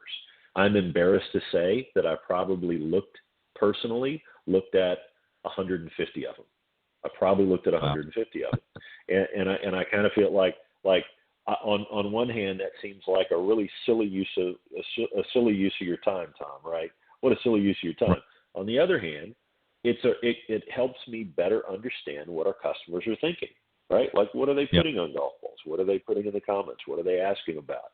And so, we have visualization on our website of all the different customization, that whether it's a photo upload or a logo, or whether it's some type of an alignment aid with a message in it, and by neurotically reviewing these order confirmations, which I know I shouldn't do, by neurotically reviewing these order confirmations, it kind of gives me a sense of what our customers are thinking, and it may help give me some insight and help me give the team some insight as to the direct of our next steps in terms of new product development.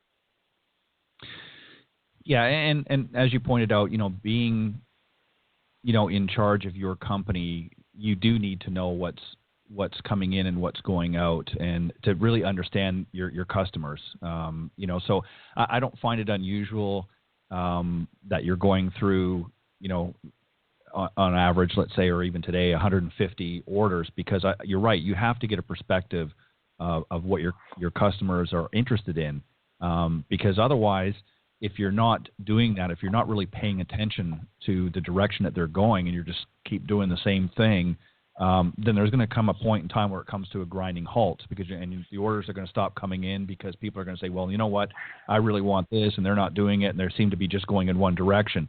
So you have to be sort of cognizant of what your customers are really looking for. Otherwise, they're just not going to be customers. So I think that's important. Yeah, and I think you raised it's probably like the equivalent of staying at the register and having direct conversation with customers of a virtual, kind of an online business. It's not too dissimilar from that. Right. And you kind of get some good direct feedback from customers. Right, exactly. That's what I was just about to say. Is you get some great feedback from them, and I imagine over the years you've probably had, maybe some unusual requests or things like that.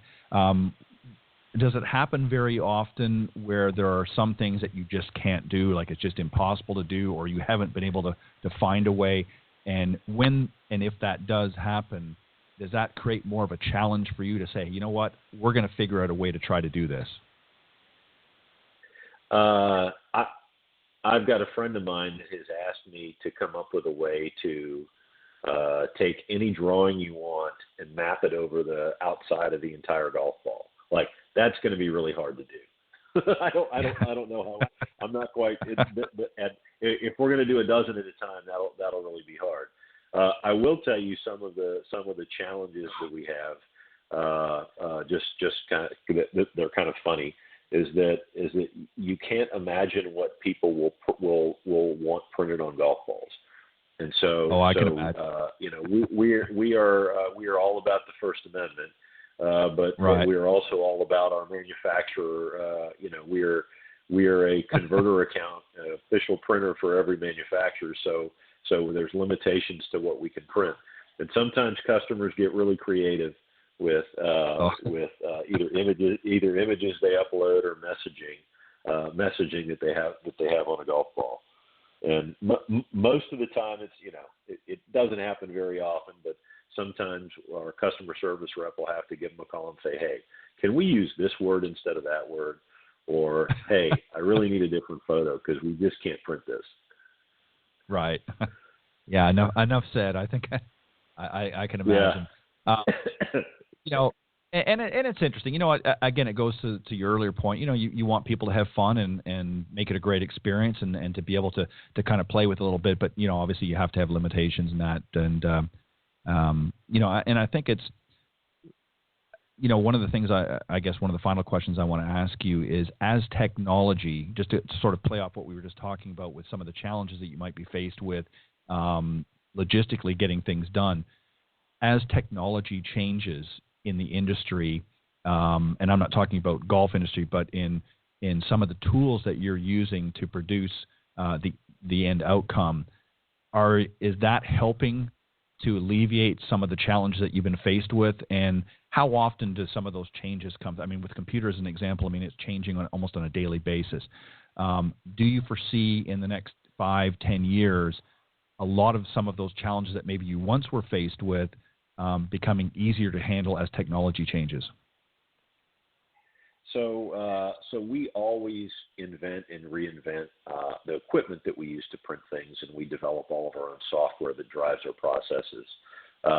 I think you ask a great question because from my perspective, as the users get more comfortable manipulating images on Facebook and uploading things, and they like to buy more things customized and personalized, it puts us in a great position to be able to offer that type of customers, and it's easy for them to place the order. We kind of feel like we've had a pretty easy process, but if somebody has been on Facebook for a number of years, there is nothing intimidating about uploading an image or entering fields to be personalized on a golf ball, right? Or on any type of product. If you go back 10 years, it was a daunting task, let's say for my mother, to upload an image to a website and hit submit and make it look the way she wanted to on a product, right? Now, like as technology advances, customers are just more comfortable doing it. Customers are more comfortable ordering on their phones. They're more comfortable taking pictures and uploading things on their phones. They're more comfortable kind of living their life on their and ordering product for their daily life on their phones. And so I think that puts us in a really great position. You kind of take the whole kind of macro trend of mass customization, and you know, we are kind of like the mass customization within golf.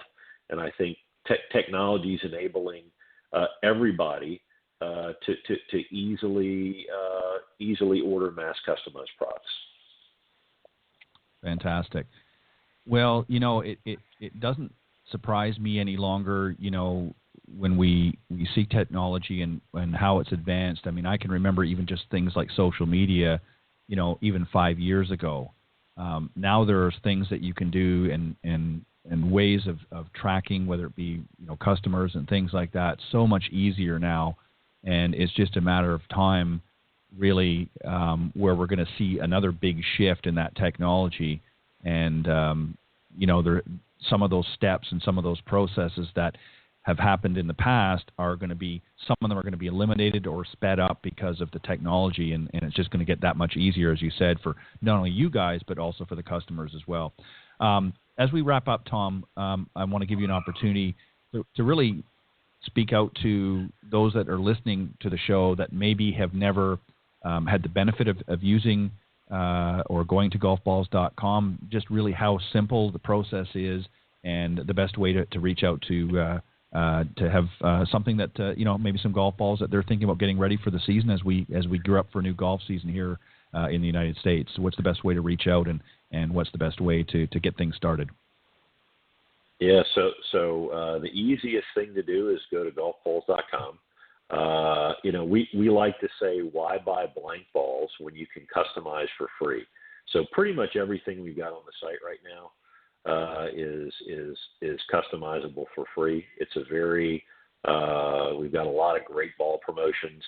It's not an intimidating process, and it'll make, like, when you show up at the tee box and everybody's pulling their balls out and you're like throwing them up, you go, wow, this is really cool. So you've got a little bit more street cred with your with your foursome when you've got a tour caliber alignment aid with your name in it on your golf ball, and all it took you was about a minute on our website to be able to place that order.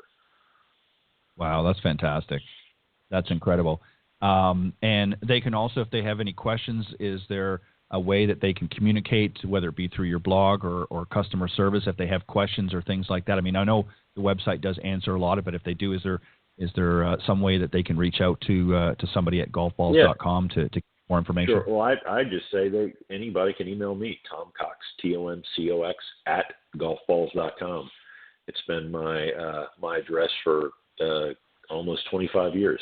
That's a long time to have the same email address. Yeah, Tom Cox @golfballs.com. I agree. Well, Tom, I want to thank you very much for joining me tonight on Golf Talk Live. It's been a pleasure, and you know, it's been interesting to learn more about golfballs.com, and I would strongly urge any of the listeners out there, again, whether you're a consumer or whether you're a business type, to visit the website, golfballs.com, right after the show. Check out some of the great specials and deals that they've got going on. And as Tom said, don't be afraid to reach out to him as well if you have any questions or comments to find out about that. But, Tom, thank you very much. I appreciate it. And you're welcome to come back anytime. And just on a side note, just for your information, and I don't know if you had a chance to listen to it earlier in the program, but I actually recently acquired Golf Tips Magazine as part of my... Oh, really? Yes, I actually just finished the purchase just a couple of weeks ago. So I may actually reach out to you. There may be some opportunities that we can work. Thank you, that we can maybe work together. So I'll reach out to you independently, but I just wanted to put that out there before we said goodbye. But thank you again, Tom. I appreciate it very much. It's been a pleasure having you on the show, and you're welcome to come back anytime. Thanks, Ted. It's great to be on Golf Talk Live. Thank you. You're welcome. Thanks, Tom. All right, that was my very special guest, CEO and founder of golfballs.com, Mr. Tom Cox. Great business, and I strongly urge you to go and visit golfballs.com. If you're somebody that's getting ready, as I said, for the season, maybe you're a small business owner, as Tom mentioned earlier, they've got a great way to, just order minimum. You're not going to get locked into any large order. So if maybe you just need even something as simple as a dozen golf balls that you'd like to have customized with your logo on it or business brand, they can certainly help walk you through the process. It's actually, as he said, very, very simple to do so online. It's actually a very simple process, but you can certainly reach out to them there. So go to golfballs.com. Check out some of the great products besides the golf balls that you can also get customized as well. And if you have any questions or comments, you can certainly reach out to their team there through the website. All right. Once again, I want to thank everybody, pardon me, from the Coach's Corner panel, John Decker, Jamie Leno-Zimron, and Sue Eager for joining me. And once again, my special guest, Tom Cox, founder and CEO of golfballs.com. And I want to thank all of the listeners for faithfully tuning in each and every year. I'm really excited about this season this year. We're in season number 8 here for Golf Talk Live. And I hope that you will continue to tune each and every week. And I will be giving updates not only through social media, but here on the show with some upcoming things that I'm going to be doing with Golf Tips Magazine, which I just purchased, as I mentioned, and also the iGolf Sports Network. I'll be launching that a little bit later on in the season. But be safe out there, everybody. Really pay attention to what's going on. I know there's a lot of conflicting stories, but I want you all to be safe. We want to lick this thing as quickly as possible and get back to somewhat normalcy. So, make sure you're tuning into your local broadcasts and paying attention to what's going on. And if you've got some elderly folks out there, make sure that you help them to take the necessary precautions as well. We want to reduce, obviously, the exposure. And just be smart about it, but be safe. Thanks, everybody. I will see you next Tuesday on the Women of Golf show with my good friend, LPGA professional Cindy Miller. If you go to blogtalkradio.com after the show, and you can either type in Golf Talk Live or Women of Golf, either page. And if you missed tonight's broadcast, you can scroll down to the on-demand section on blogtalkradio.com/Golf Talk Live, and you can listen to the show in its entirety. Or in just a moment when I play the outro, it'll tell some other great ways that you can listen to the shows as well. Thank you, everybody. Have a great weekend and stay safe. God bless everybody. Bye-bye.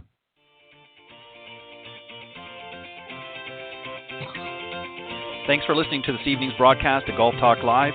Remember to tune in each week at blogtalkradio.com/Golf Talk Live.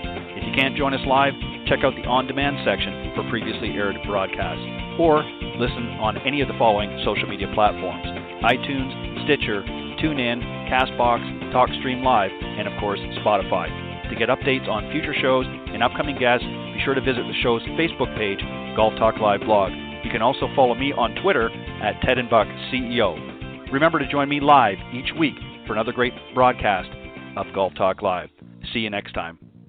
This has been a production of the iGolf Sports Network.